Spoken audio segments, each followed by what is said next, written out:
you might be going through, there's a space on the back for prayer requests. As you feel led to write those down on the back, you can write those down, mark it confidential or not. And if you mark it confidential, only our team of elders that gathers on Thursday nights will be praying for that. They will be the only people to see that. But if you don't mark it confidential, we have a bunch of people throughout the church who love to pray for you. So please, if you are a guest or even if you're a regular attender, please write prayer requests down. I want to encourage you to fill out as much or as little as you want to. So let's take a second and do that right now with your neighbors.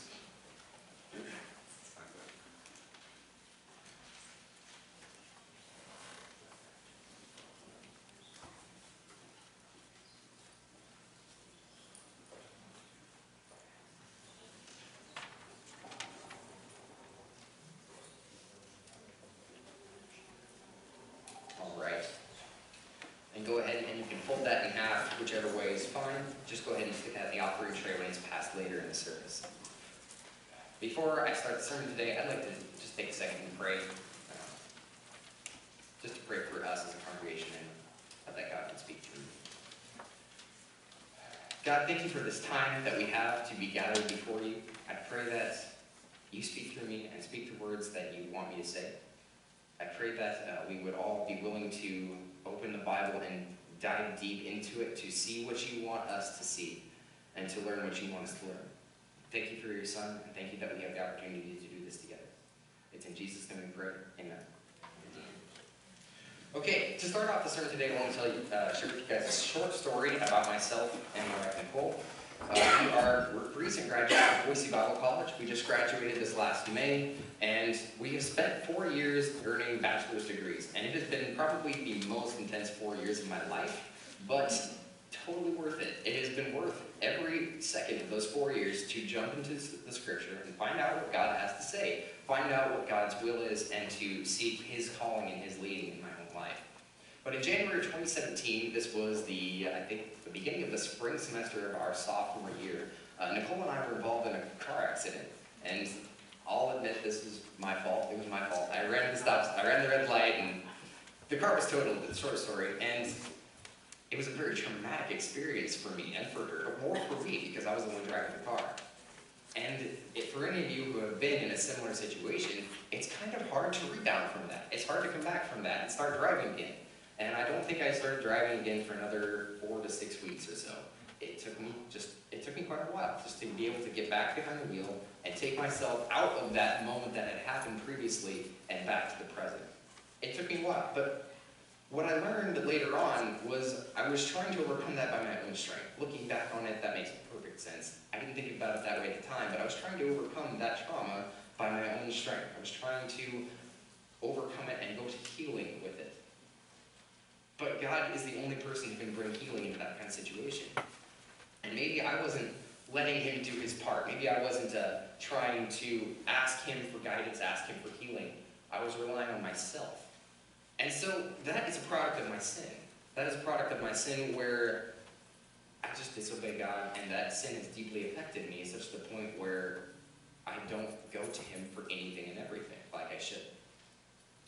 And so I want to share with you guys something about sin. It's from Psalm chapter 5. We're not focusing on sin today. As you can tell, the title of the sermon is God Redeems Sinful People. But I just want to point this out real fast. Psalm chapter 5, it's at page 535, and the Bible's in the seat in front of you.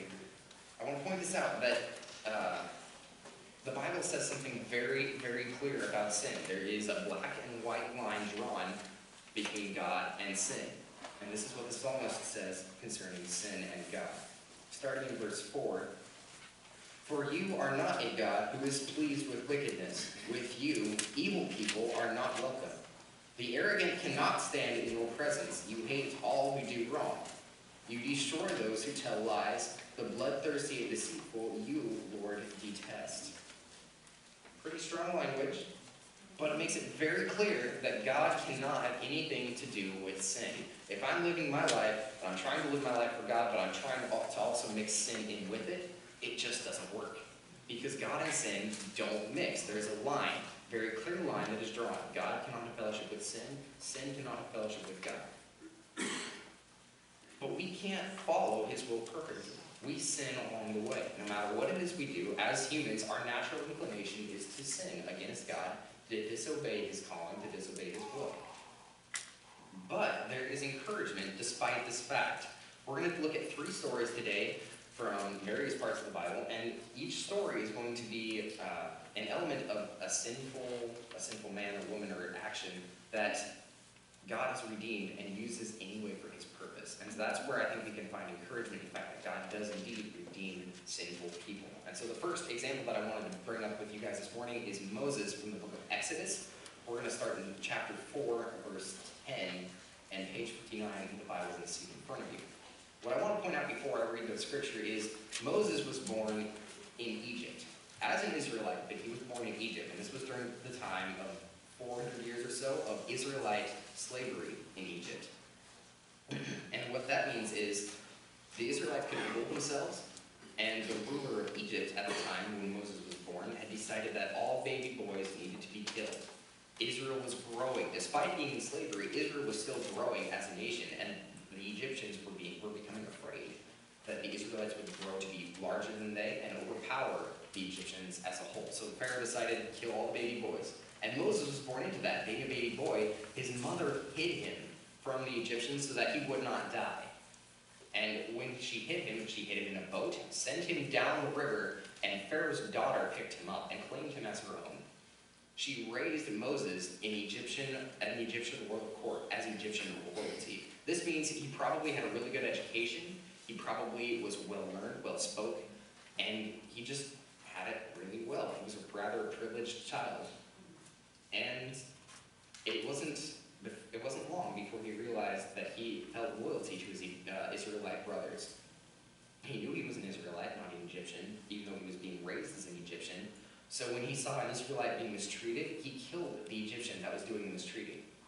And when that became known, he fled. He ran away from Egypt. He ran away from his home into the wilderness where he found shepherds. And he became a shepherd. He found a wife.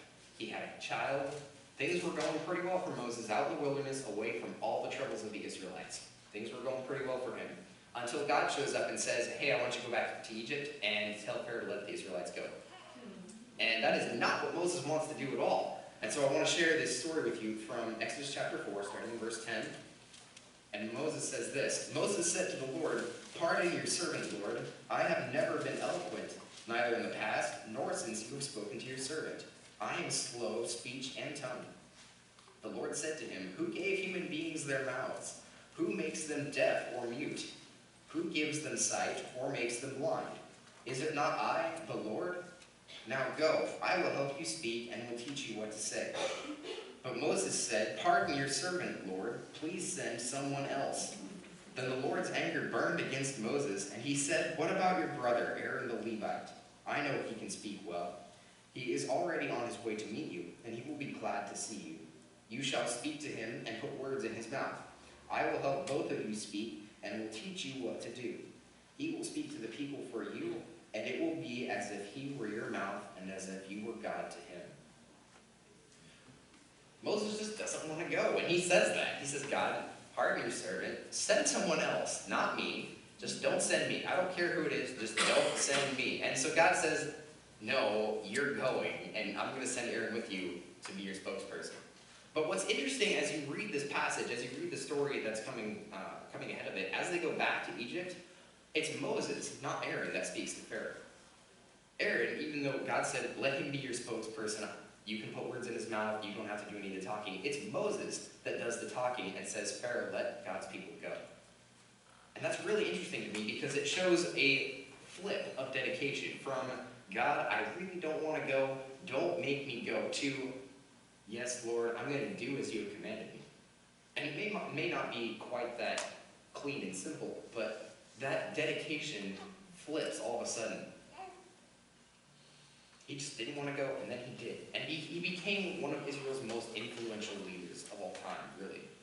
Moses is still, his name is one of the greatest leaders in the entire book of the Bible. Placed only with Jesus, I believe, in the New Testament. So as they come out of Egypt, eventually, there were 10 plagues, which convinced Pharaoh to let the Israelites go. And the Israelites go out into the wilderness for about 40 years. Moses is already 40, by the way. When he comes back to Egypt, he's 40 years old. And so when he leaves Egypt with the Israelites for the next 40 years, he ends up being about 80 years old. I'm sorry, I got to mix up. He was 40 when he went into the wilderness. He was 80 when he led the Israelites out of Egypt. He's not young by any means. And he's leading the Israelites out of Egypt. He's trying to follow God. He's following God's will. But the Israelites just like to complain, because all they can compare their life in the wilderness to is their life in Egypt, where they were well fed. They had enough water to drink. They weren't worried about where their next meal was going to come from. But they were slaves. Can't forget that. They were slaves in Egypt, and God brought them out of that. And that's one of the biggest things that he's praised for in the book of Psalms, actually, is God bringing them out of Egypt. But they like to complain. They like to say, God, we don't have enough food out here. Or God, we don't have enough water out here. Or God, we don't like the food that you're giving us, so please give us something different. And they just complain, complain, complain. And so on this particular occasion that I wanted to share with you, it's in the book of Numbers, chapter 20, page 154 in your Bibles. They're complaining because they don't have enough water. And it's a desert, so there's not supposed to be water in a desert necessarily. And so they come to Moses and to God and they say, have you brought us out here to die? There's nothing out here. We had it good in Egypt, we should just go back. And so Moses and Aaron handle it this way, starting in verse 6 of Numbers chapter 20. Moses and Aaron went from the assembly of the Israelites to the entrance to the tent of meeting and fell face down, and the glory of the Lord appeared to them. The Lord said to Moses, take the staff, and you and your brother Aaron gather the assembly together. Speak to that rock before their eyes, and it will pour out its water. You will bring water out of the rock for the community, so they and their livestock can drink. So Moses took the staff from the Lord's presence, just as he commanded him. He and Aaron gathered the assembly together in front of the rock, and Moses said to them, listen, you rebels, must we bring you water out of this rock? Then Moses raised his arm and struck the rock twice with his staff. Water gushed out, and the community and their livestock drank. But the Lord said to Moses and Aaron, because you did not trust in me enough to honor me as holy in the sight of the Israelites, you will not bring this community into the land I give them. That seems like a pretty steep price to pay for hitting a rock rather than speaking to it, but you have to look a little bit deeper into why God said speak to the rock. God said speak to the rock because it would have shown his holiness, it would have shown his providence in caring for the Israelites as he brought them out of Egypt. But when Moses struck the rock, not only did he disobey God by not speaking to the rock, he undermined God's power just a little bit by saying that God was not enough. Speaking to the rock and using God's power to let the rock give forth water wasn't enough. He felt like he needed to hit the rock. He was probably also a little bit frustrated with the Israelites for saying, give us more water, give us different food for however many years it's been by this point. And he's frustrated, he's angry, and he strikes the rock instead of speaking to it like God said. And he sins. And God says, you're not going to get to see the promised land. Neither you nor Aaron will get to see the promised land. And both die before they get there. Obviously, in Moses' place, they raised up another leader, Joshua. They have an entire book of the Bible named after. But I want to focus on Moses' death here for a second. And it may sound strange to say that God killed Moses, but it's true. At the end of the book of Deuteronomy chapter 34, verse 10, starting in verse 10, it relates Moses is basically his obituary. But Moses was brought up to a high mountain opposite the promised land. God showed him all the land that he was going to give the Israelites from one side to the other. It's a lot of land. And then God kills him right there. He buries him on top of the mountain opposite the promised land, and no one has ever found his grave to this day, neither nor did the Israelites. But this is what they said about Moses after he was killed on page 212 in the Bible in the seats in front of me. Here's his obituary. Since then, no prophet has risen in Israel like Moses, whom the Lord knew face to face, who did all those signs and wonders the Lord sent him to do in Egypt, to Pharaoh and to all his officials and to his whole land. For no one has ever shown the mighty power or performed the awesome deeds that Moses did in the sight of all Israel. And Moses, while not perfect, he still followed God. He went, if you remember, from, God, I just don't want to go, you're going to have to pick somebody else, to, yes, Lord, I will follow your will. It's a pretty drastic transformation. It's a pretty drastic change. Even though he sinned in the wilderness, even though he didn't necessarily do all the things he was supposed to do. As he followed God's will, he still tried to do his best, but God used him despite his sin of him saying, no, I don't want to go. God used him to speak to Pharaoh, to the Israelites, and to lead them for years through the wilderness to fulfill his purpose.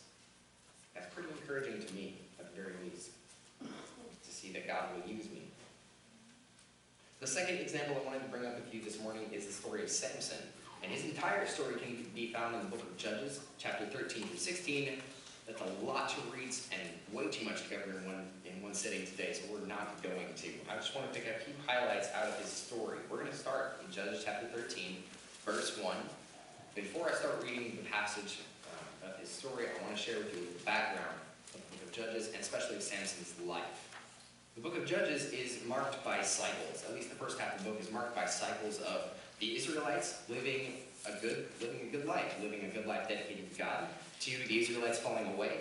They fall into sin, and God turns them over to another nation, whether that's the Philistines or other nations around them. It's pretty much whatever nations around them that God wants to use, he's going to use.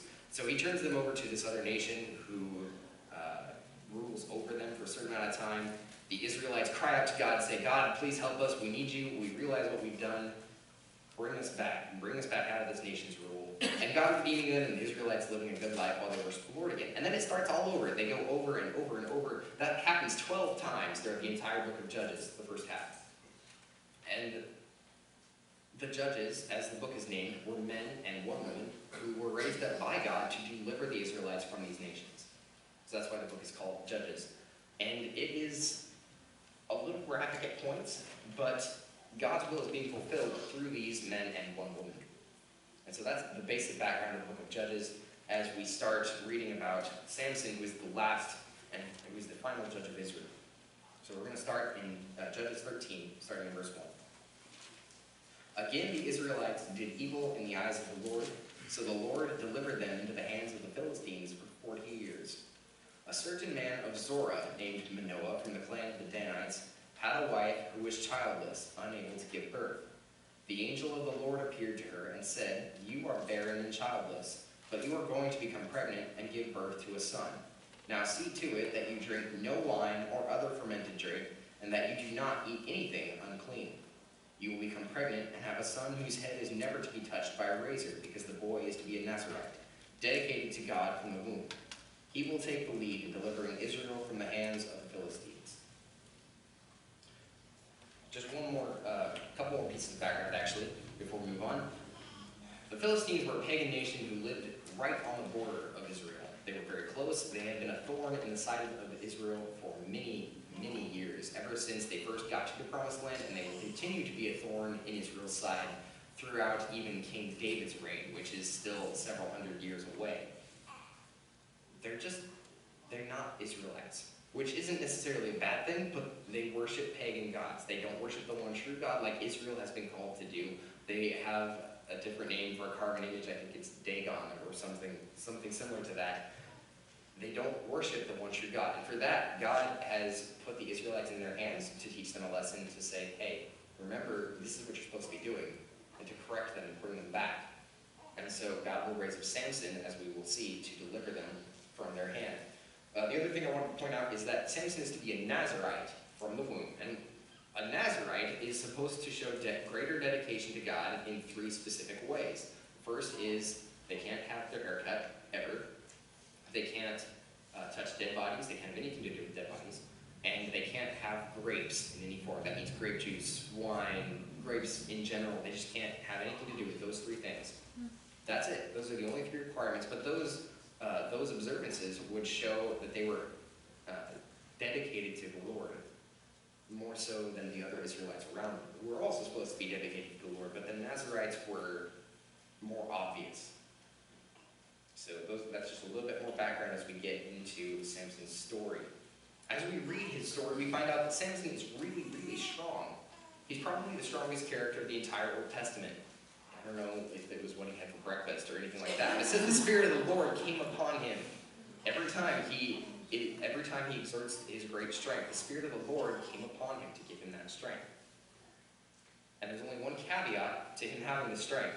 He can't cut his hair, which is, again, part of the Nazirite vow, but if he cuts his hair, he loses his strength immediately. So those are very helpful pieces of information to know as we move forward.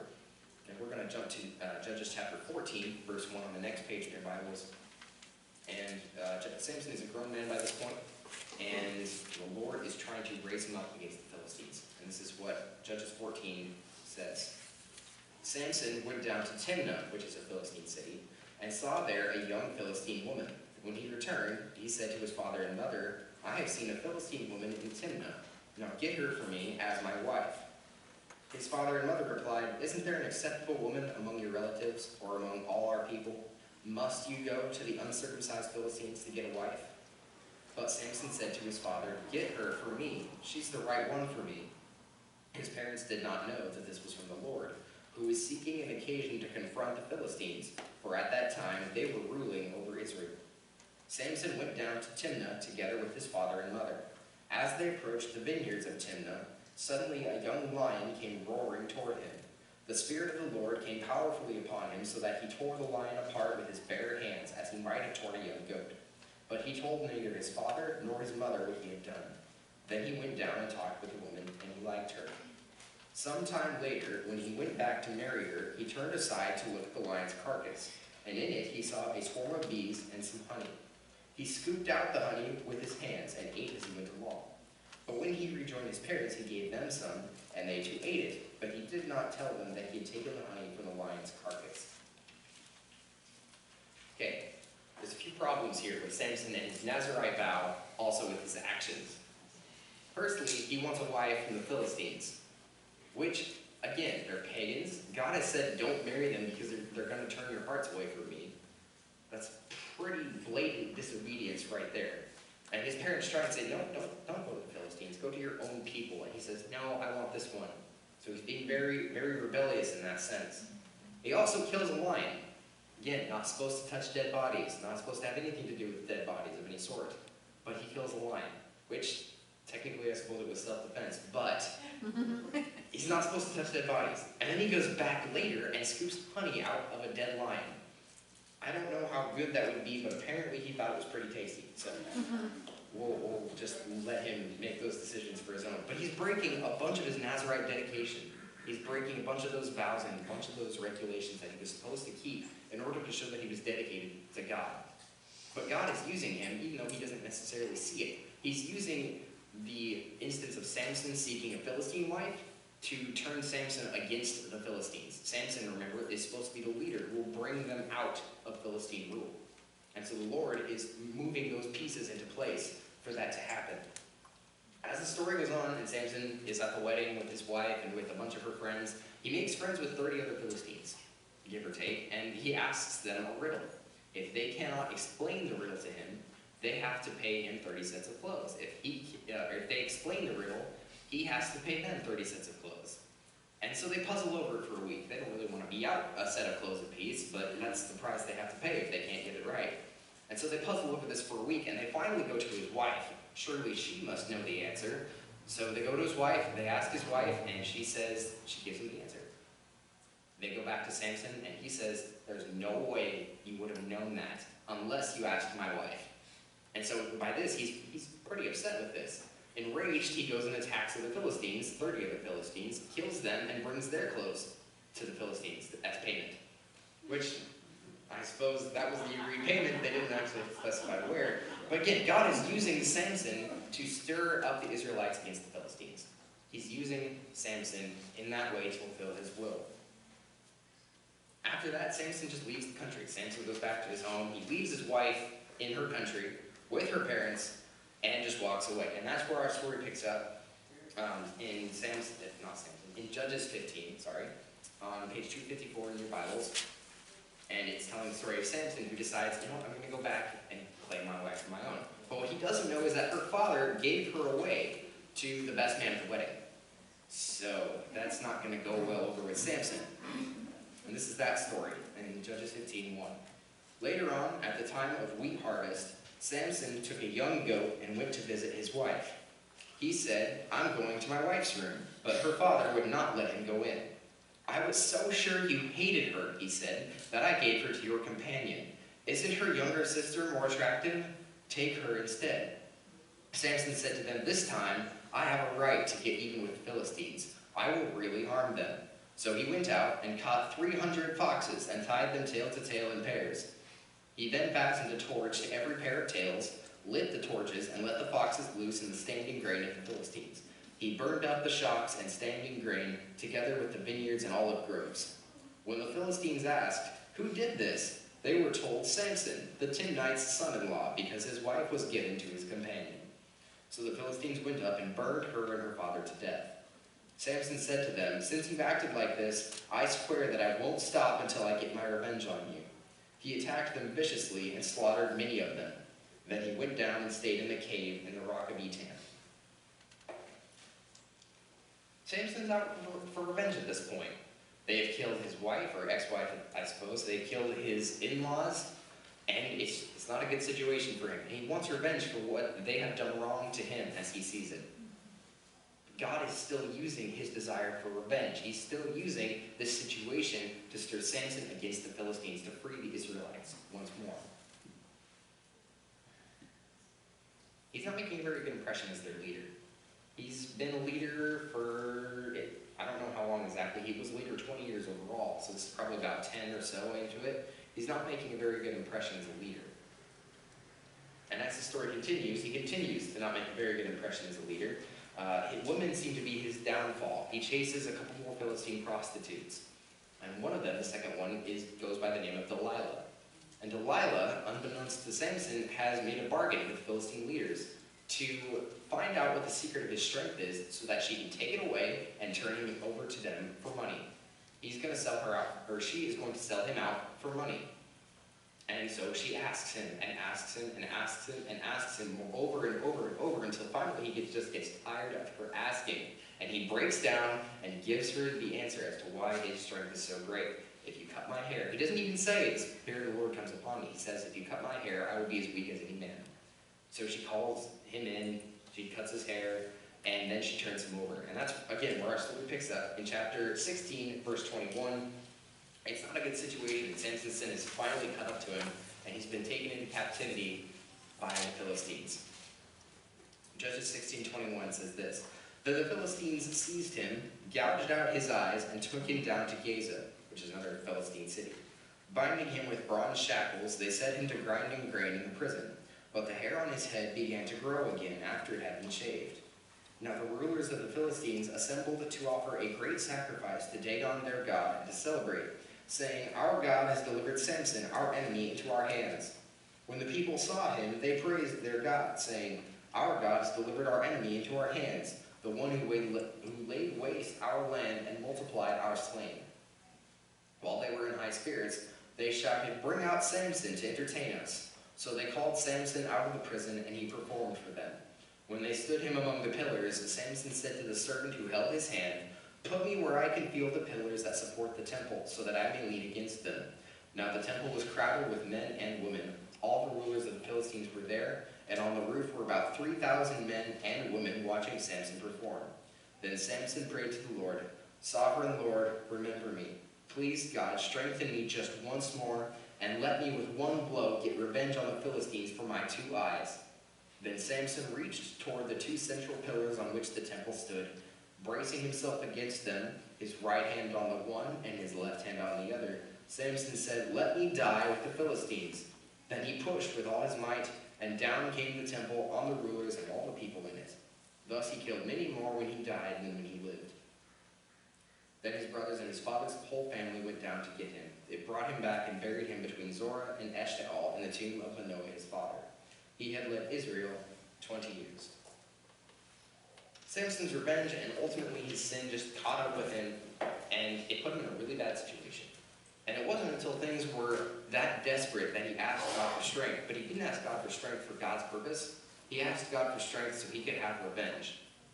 That's all he asked God for. And he's only asked God for strength one other time, opposed to this. And that was after a battle, and he was about to die of thirst. He prays to God, God, are you going to let me die of thirst out here and fall into their hands? And God gives him water. And this time, God gives him strength one more time. Again, to fulfill his purpose. Not necessarily because Samson's request was righteous, not necessarily because Samson had the right motives and he was on the right track, but because God was fulfilling his will through Samson, even though Samson was not seeking him. Samson's story is one that I probably relate to more than some of the others in the Bible, because Samson relied on his own strength. He knew he was strong. He knew he could take these people down. But ultimately, it's God who gives us that strength. And Samson lost sight of that. He did not seek God the way he was supposed to. And quite often, I don't seek God the way I am supposed to. Whenever I try and do things on my own, I fall short a lot more than I'd like to admit. And so it's Samson's story that gives me hope that God can still use me when I fall short, even though I'm called to live a Christian life.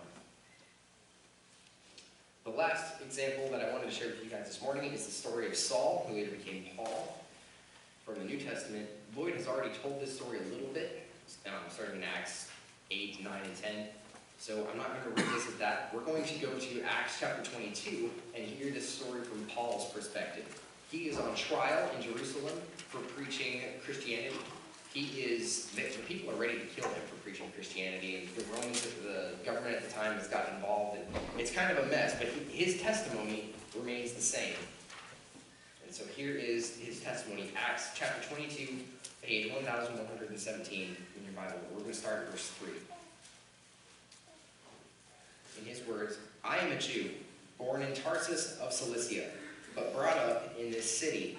I studied under Gamaliel and was thoroughly trained in the law of our ancestors. I was just as zealous for God as any of you are today. I persecuted the followers of this way to their death, arresting both men and women and throwing them into prison, as the high priest and all the council can themselves testify. I even obtained letters from them to their associates in Damascus, and went there to bring these people as prisoners to Jerusalem to be punished. About noon, as I came near Damascus, suddenly a bright light from heaven flashed around me.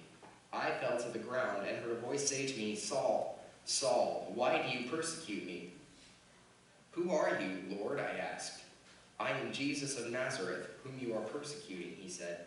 My companions saw the light, but they did not understand the voice of him who was speaking to me. What shall I do, Lord? I asked. Get up, the Lord said, and go into Damascus. There you will be told all that you have been assigned to do. My companions led me by the hand into Damascus because the brilliance of the light had blinded me. A man named Ananias came to see me. He was a devout observer of the law and highly respected by all the Jews living there.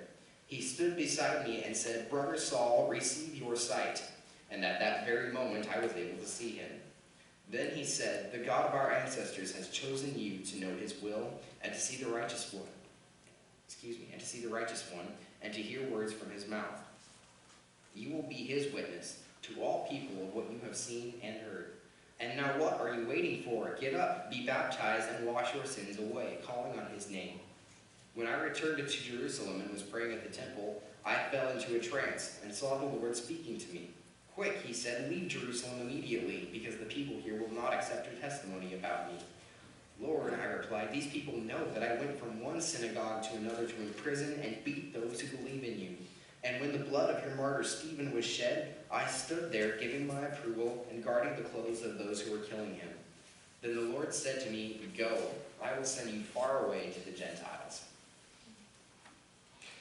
Saul admits he thought he was being zealous for God. He thought he was following God's will in trying to seek out the Christians and destroy their way of life, destroy what they believed in.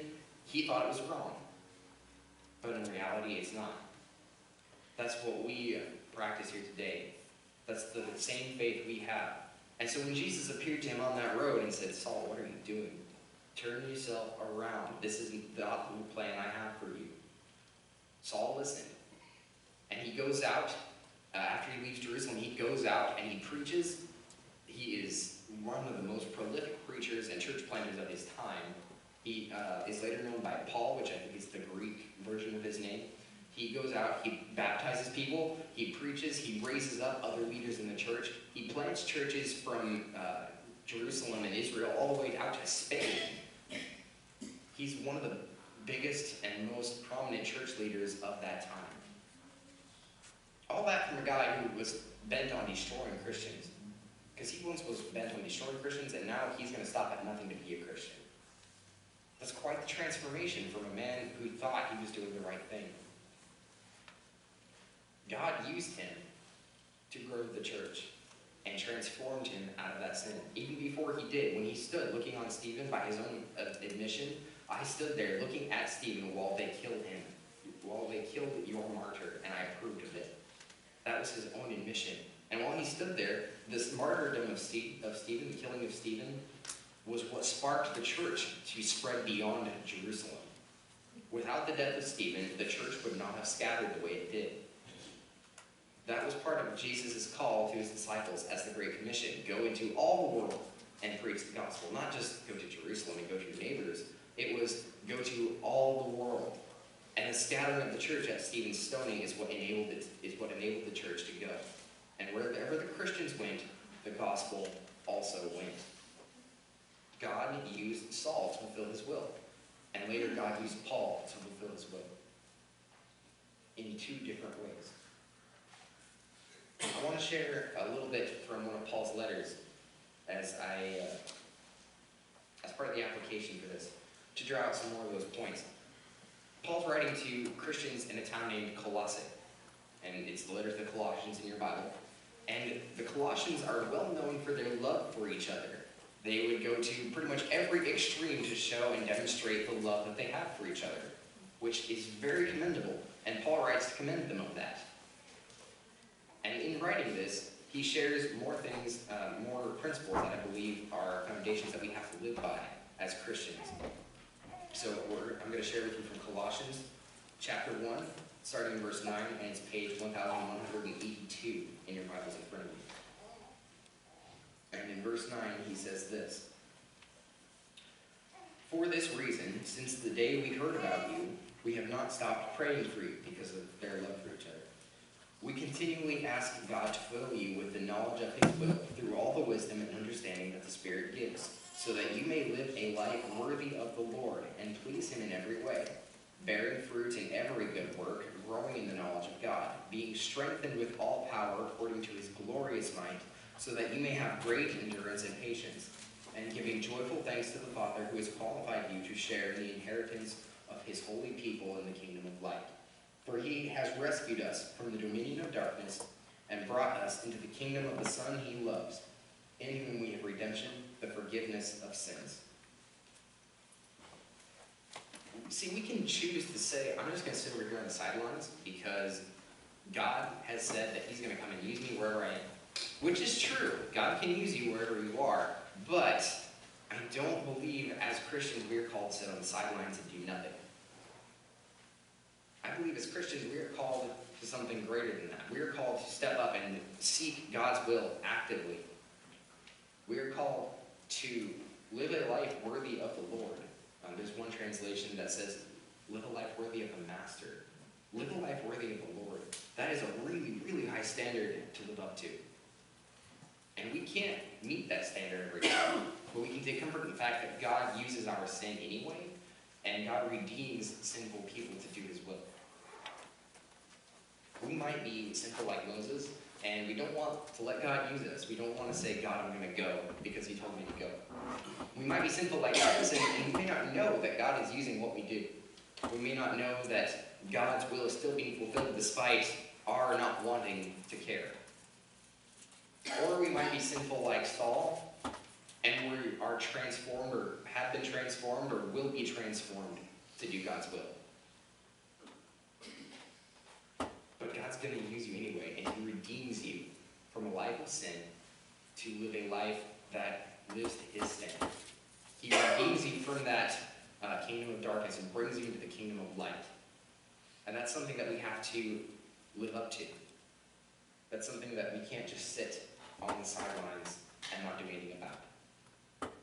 We may be broken by our sin, and we think we're irredeemable, but God will redeem you if you ask him and if you let him.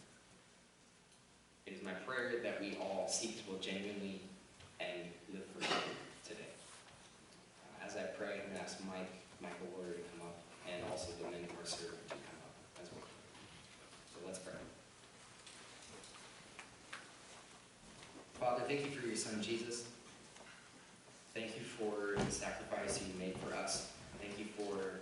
redemption that you have promised us. Can't thank you enough, and I can't imagine what kind of love you would have had to have for us to send your son to die before we knew that we needed someone to die for us. I want to ask that we seek your will, and you would help us seek your will. Help us to see what your will is and to live it the way that you have asked us to. Please forgive us for the ways that we sin against you. I ask all these things in Jesus' name. Good morning. In Japan,